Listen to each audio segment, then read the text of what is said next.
was sitting in a line waiting to pick up his son from daycare. I mean, it's awful and heartbreaking, and it's just terrible. Tonight, we're hearing from loved ones of a father carjacked and killed while just waiting for his son at daycare. Yeah, WDSU investigator Aubrey Killian is live at Abena House Child Discovery Center in Mid-City. Aubrey, you spoke to the man's heartbroken family. What did they say? Well, they want to stress the importance of family. Take a look. I want to show you live a massive memorial that is growing right now. The flowers out here are beautiful. You can see some of the messages that have been set up here for Carl Morgan. Take a look. It's really just chilling to see this right now. This is the memorial, and right here is where Carl Morgan was killed. He was waiting for his 2-year-old son at daycare on Canal.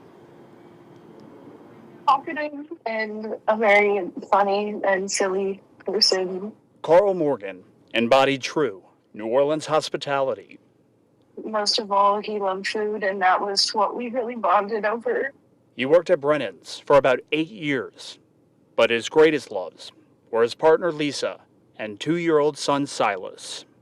I'm just overwhelmed. I don't know what to think. I just want people to remember Carl for how much he cared about everyone that he interacted with, and he really was a very loving person. Carl was set to lead Brennan's at Fried Chicken Fest this weekend. I hope that he'll be remembered and all of the skills that he's passed on to all the people that he's worked with in the city. Tuesday, he was ripped away from his family during a carjacking in the parking lot of his 2-year-old son's daycare in Mid-City. It's unclear why this happened. His accused murderer was found in the stolen car along I-10. Police say he shot himself and is in custody at a hospital.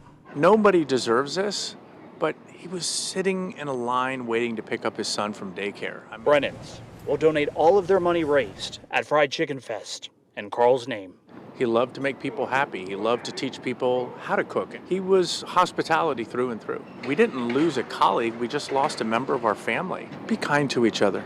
Give each other some grace. And while Carl's family holds on to these memories, it's all right, young one. We're just saying hello.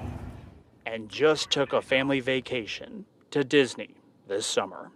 It's something they'll never get to do again.